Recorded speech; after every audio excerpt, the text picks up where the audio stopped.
Mon ami, laisse-moi te parler d'un sujet qui traverse les époques, la manière dont les hommes et les femmes ont marqué le deuil à travers leurs vêtements.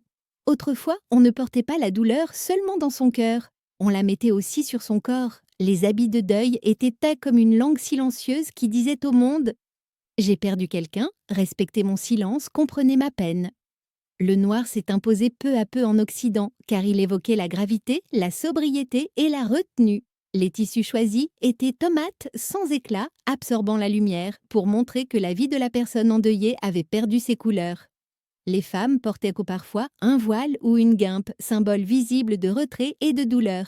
Dans certaines cultures, c'était le blanc qui servait de signe de deuil, surtout pour les jeunes ou les enfants, car il représentait l'innocence et une forme de pureté.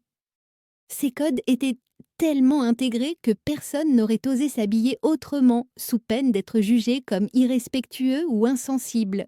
Les habits n'étaient là pas qu'un vêtement, mais une manière de dire que l'on appartenait à une communauté qui partageait la peine et qui reconnaissait la perte.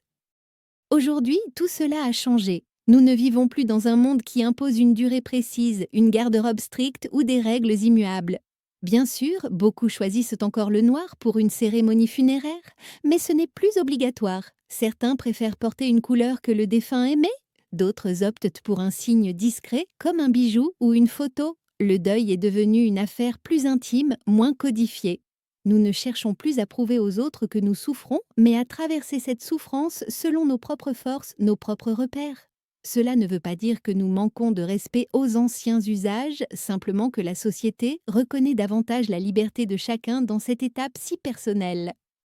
Dans son livre Traverser le deuil, un guide de réponse à vos questions les plus profondes, que tu peux trouver sur Amazon France ou Canada, Jean-Marc Nicolas rappelle que ce qui compte n'est pas tant ce que les autres voient, mais ce que toi tu ressens et ce qui t'aide à avancer. Le vêtement peut être un signe, mais il ne remplacera jamais la démarche intérieure. Ce qui fait sens, c'est ce que tu choisis pour honorer la mémoire de ton proche.